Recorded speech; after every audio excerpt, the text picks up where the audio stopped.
తెలంగాణ ముఖ్యమంత్రి రేవంత్ రెడ్డితో కేసీఆర్ సీక్రెట్గా దోస్తీ కట్టేందుకు రెడీ అయ్యారా? కాంగ్రెస్ పార్టీలో బీఆర్ఎస్ పార్టీని విలీనం చేసేందుకు అడుగులు పడబోతున్నాయా అంటే అవుననే సమాధానం ఇస్తున్నారు ప్రముఖ బీజేపీ నేత ఎన్వీఎస్ఎన్ ప్రభాకర్ గారు. ఇక ఈ నేపథ్యంలో ఈ అంశానికి సంబంధించి మనతో మాట్లాడేందుకు టీడీపీ అధికార ప్రతినిధి సూర్యదేవర్ లత గారు మనతో ఉన్నారు.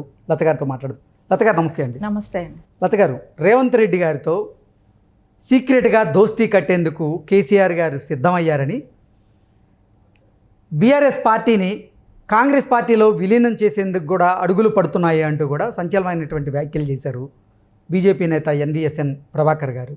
ఏంటి ఆయన వ్యాఖ్యల వెనక ఆయన ఉద్దేశం ఏంటి అంటే ఏం చెప్తారు?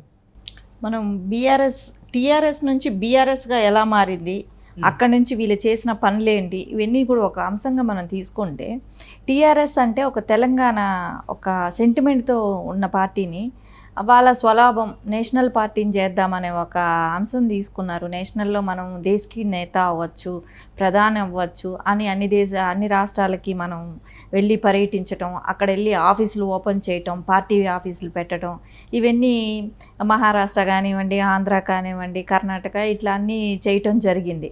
సరే, అక్కడ ఆఫీసులు పెట్టడమే కానీ ఇవన్నీ చేశారు. సో బీఆర్ఎస్ అని మార్చినప్పుడే తెలంగాణ సెంటిమెంట్ అనేది తుడుచుకుపోయింది. సో వాళ్ళు తెలంగాణ కోసం అనేది టీఆర్ఎస్ పార్టీ అని పెట్టినప్పుడు వాళ్ళకి సెంటిమెంట్ అనేది వాళ్ళ అవసరాల కోసం వాడుకున్నారు అనేది వచ్చి ఒక ప్రజలకు ఒక తేటతెల్లం అయిపోయింది. వీళ్ళు ఓన్లీ వాళ్ళ అవసరం కోసం తెలంగాణ సెంటిమెంట్ అడ్డం పెట్టుకొని మనల్ని వాడుకున్నారని ప్రజలందరికీ కూడా, తెలంగాణ ప్రజలకి స్పష్టమైపోయింది. ఇంకా తర్వాత వీళ్ళ ప్రభుత్వంలో చేసిన ఈ స్కాములు కూడా చూద్దామంటే, ఒకటి మేడిగట్టి ప్రాజెక్టు, కాళేశ్వరం. ఆ కాళేశ్వరం ప్రాజెక్టు కూడా పిల్లర్స్ కుంగిపోవటమే కానివ్వండి, అక్కడ జరిగిన అవకతవకలే కానివ్వండి, లక్షల కోట్లు దాని మీద ఇన్వెస్ట్ చేసి దాన్ని నిరుపయోగంగా ఇప్పుడు ఉండటమే కానివ్వండి, ఒక్క మెయింటెనెన్స్కి అది సంవత్సరానికి 25,000 కోట్లు మెయింటెనెన్స్ అవుతుంది కాళేశ్వరం ప్రాజెక్ట్ మెయింటెనెన్స్. సో ఇప్పుడు ఇవి పిల్లర్లు కుంగిపోయటం, ఇవన్నీ దాని మూలాన ఇంకెంత ఖర్చు అవుతుంది, ఇవన్నీ మళ్ళీ కట్టడం, కన్స్ట్రక్షన్ చేయటం. సరే, ఇదేమైనా రైతులకు ఉపయోగపడుతుందా అంటే, రైతులకి మనం పావలా ఇచ్చితే సరిపోయేది రూపాయి ఖర్చు పెడుతున్నాం.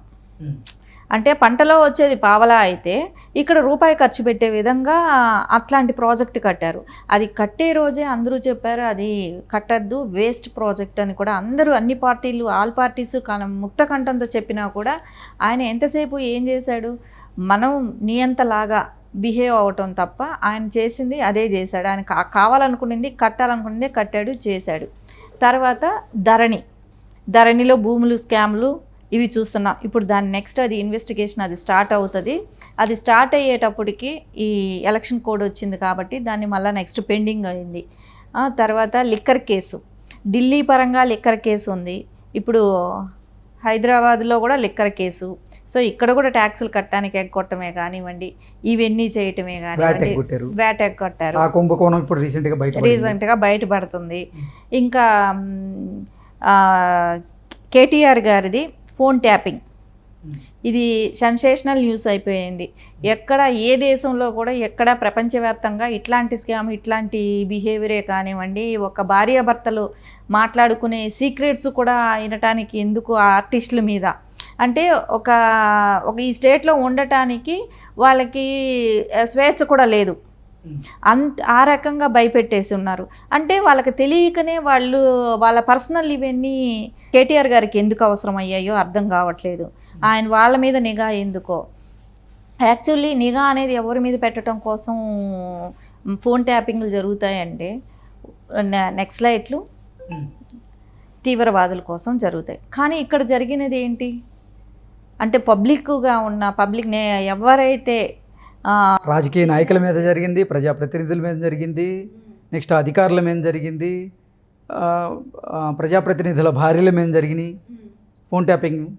ఇలా ప్రతి ఒక్కరి మీద, అంటే ముఖ్యంగా రేవంత్ రెడ్డి గారి మీద, రేవంత్ రెడ్డి గారి కుటుంబ సభ్యుల మీద ఫోన్ ట్యాపింగ్ చేశారు. ఇలా ఒకరేంటి ప్రతి ఒక్కరి మీద, పారిశ్రామికవేత్తల మీద జరిగినాయి. మీకు ఇంకొక విషయం కూడా తెలియదేమో కానీ, బీఆర్ఎస్లో 1 or 2 చెప్పుకునే నాయకుల భార్య మీద కూడా జరిగిందని చెప్పుకుంటున్నారు. ఉంది, ఆ న్యూస్ వచ్చింది. అంటే వాళ్ళ వైఫుల మీద కూడా వాళ్ళు ఫోన్ ట్యాపింగ్లు చేసుకునే దీనికి వెళ్ళారని అంటే ఇంకా ఎంత దారుణమైన స్థితిలో ఉన్నాము మనం, ఈ 10 ఏళ్ళు మనం ఎలా గడిపాము అనేది చూస్తే మనకు అసలు షాకింగ్ లాగా ఉంది. అది దానిలో ఒక్కొక్కళ్ళు బయటపడటమే కానివ్వండి, ఆయన ఓపెన్ స్టేట్మెంట్ కూడా నేను ఒకటి ఏం చేస్తారు అన్న రకంగా చెప్తున్నాడు కదా. అంటే 1-2 జరుగుండొచ్చు, ట్యాపింగ్ జరుగుండొచ్చు, మీరేమీ చేయలేరు, ఏం పీకలేరు అనే విధంగానే ఆయన మాట్లాడుతున్నాడు. సరే, ఇంకా ఇట్లాంటి పలు రకాల అంశాలు తీసుకుంటే ప్రతి చోట కూడా వీళ్ళకి ఇప్పుడు మళ్ళీ రేసింగ్లో దానిలో కూడా ఆయన ఇన్వాల్వ్మెంట్ ఉంది. 50 కోట్లు పట్టుబడ్డారు కేటీఆర్ గారు. ఇట్లా ప్రతి అంశంలో కూడా తీసుకున్న వీళ్ళు బాగా కూరుకుపోయి ఉన్నారు కాబట్టి దీనిలో నుంచి బయట రావటానికే కానివ్వండి, ఏమో ఒకసారి రేవంత్ గారితో ఏమైనా టచ్లోకి వెళ్తే పరిస్థితి ఎలా ఉంటుందో. ఎందుకంటే వాళ్ళ పార్టీలో ఒక్క నాయకులు ఎవరు ఉండట్లేదు, అందరూ వెళ్ళిపోతున్నారు. కానీ వెళ్ళిపోయే నాయకులు ఇప్పుడు మనం కేకే గారిని మనం వింటే ఆయన అంటే నా సొంత గూటికి వెళ్ళాను, నా చచ్చిపోయే వరకు నేను ఇంకా ఆ పార్టీలోనే ఉంటాను అని అన్నాడు. దానం గారు అంటున్నారు మాకు ఆ పార్టీలో స్వేచ్ఛ లేదు, సో అందుకే మేము వెళ్ళిపోతున్నాం అని చెప్పని అంటున్నాడు. నిజమే, ఆ పార్టీలో ఎవ్వరికీ స్వేచ్ఛ లేదు. స్వేచ్ఛ ఉంది అని అంటే ఎవరికి? కేసీఆర్ గారికి, కేటీఆర్ గారికి, హరీష్ రావు గారికి, కవిత గారికి, సంతోష్ గారికి, ఆ కుటుంబ సభ్యుల వరకే ఏదైనా ప్రెస్లో మాట్లాడాలన్నా. అంటే హరీష్ రావు గారికి కూడా స్వేచ్ఛ లేదని కొన్ని వార్తలు వచ్చాయి. అందులో భాగంగానే వాళ్ళ మిస్సెస్ మీద కూడా ఫోన్ ట్యాపింగ్ జరిగింది అంటూ కూడా కొన్ని ఆరోపణలు అయితే వస్తున్నాయి బయటికి. అవును, అంటే స్వేచ్ఛ లేదు అని అంటే వాళ్ళు ఇంటర్నల్గా వాళ్ళకు ఉంటుందేమో కానీ బయట వచ్చేటప్పటికి అది బయట కనపడనివ్వకుండా కేసీఆర్ గారు ట్రై చేసుకుంటా వచ్చారు కదా. ఈ ఇష్యూ బయట పడకూడదు అన్నట్టు. అదే కానీ బయటపడి ఉంటే ఆయన ఏ రోజో పార్టీ మారిపోయి ఉంటాడేమో. హరీష్ రావు గారు కూడా ఎప్పుడో పార్టీ వదిలి వెళ్ళిపోయి ఉంటాడు కదా. అది బయట ఓపెన్ అయ్యి ఉంటే అసలుకి ఓపెన్ కాకుండా కొంచెం ఇన్ని రోజులు గుట్టుగా నడుపుకొచ్చారు. సో ఇప్పుడు ఎట్లాగా అందరి విషయాలు బయటపడ్డాయి వాళ్ళ ఫోన్ ట్యాపింగ్ విషయాల మూలానే. ఇట్లా ప్రతి దీనిలో కూడా ఇన్వాల్వ్ అయిన కరప్షన్లోనే కానీ ఇట్లా ఇన్వాల్వ్ అయ్యేటప్పటికి ఉంటుందేమో రేవంత్ గారి దగ్గర వెళ్ళి పార్టీని, ఎందుకంటే గతంలో చెప్పినదే కదా, మేము కాంగ్రెస్లో విలీనం చేస్తామని సోనియా గాంధీ దగ్గర వెళ్ళి వాళ్ళు మాట్లాడబట్టి, సో ఇప్పుడు మనం విలీనం చేసి ఈ కేసుల నుంచి తప్పించుకుందామా, వీటి నుంచి మనం బయటపడదామా అనే ఆలోచనలు ఏమైనా ఉన్నారా? ఎందుకంటే ఆయనకి వయసు అయిపోతుంది, ఈ కేసులన్నీ తట్టుకునేటప్పటికి వాళ్ళకి 30 ఏళ్ళు అవుతుందో ఏమో కూడా తెలియదు. ఇవన్నీ బయట వచ్చేటప్పటికి ఆలోచనలో కూడా ఉన్నారేమో. వాళ్ళకి ఢిల్లీలో ఉన్న నిఘా వర్గాల మూలాన బీజేపీకి, సో వాళ్ళకి ఈ విషయాలు ఏమైనా బయట వచ్చాయేమో. అందుకే ప్రభాకర్ గారు ఇలాంటి విషయం గురించి ఆయన బయట చర్చించడం జరిగి ఉంటుంది. ఏదేమైనా కూడా మనకు కొద్ది రోజులు అన్నీ బయట వస్తాయి, తెలిసిపోతాయి అని కూడా అనిపిస్తుంది. అంటే నిజంగానే రేవంత్ రెడ్డి గారితో కేసీఆర్ గారు సీక్రెట్గా దోస్తీ కట్టే ఆ పరిస్థితులు ఉన్నాయి అంటారా? అసలు ఉన్నాయంటే ఆయన పార్టీని నిలబెట్టాలని చూస్తున్న ఆ టైం వేరు, అంటే ఆయన పార్టీని తీసుకొచ్చిన ఆ టైం వేరు. ఎందుకంటే తెలంగాణ సెంటిమెంట్, ఆ సెంటిమెంట్లో పనిచేసిన వాళ్ళు ఈరోజు ఎవరు లేరు. ఆ రోజు వర్క్ చేసిన వాళ్ళే కానివ్వండి, ఎవరైతే బలిదానాలు చేసిన కుటుంబాలకే కానివ్వండి, ఎవరైతే ప్రొఫెసర్స్ కోదండరామ్ గారు లాంటి వాళ్ళనే కానివ్వండి, అందరినీ ఆయన దూరం చేసుకున్నాడు. ఎవరు కూడా ఆ రోజు ఉద్యమంలో పాల్గొన్న వాళ్ళు ఎవరిని కూడా ఆయన దగ్గర చేరనివ్వలేదు. సో దాని మూలన ఆయన ఓన్లీ ఆయన అవసరాలకి వాడుకున్నారు కేసీఆర్ గారు. ఈరోజు ఆయన అవసరాల కోసం వచ్చిన వాళ్ళు తీసుకున్నారు పక్క పార్టీ నుంచి. అదేలాగా వాళ్ళు కూడా వాళ్ళ అవసరాలు వచ్చాక వాళ్ళు వేరే పార్టీలకు వెళ్ళిపోయారు. ఇక్కడ మునిగిపోయే పడవలో ఉండటం ఎందుకన్నట్టు వాళ్ళు వెళ్ళిపోయారు. సో రేపు పొద్దున ఈ పార్టీకి అండగా ఎవరుంటారు? ఒక టైము ఉద్యమం ఉండింది కాబట్టి ఉద్యమం ముసుగులో ఉన్నప్పుడు యువతే కానివ్వండి, కళాకారులే కానివ్వండి, ప్రొఫెసర్సే కానివ్వండి, ఇంజనీర్సే కానీ ప్రతి వాళ్ళు కూడా కోఆపరేట్ చేశారు, ఆ రోజు అండగా ఉన్నారు.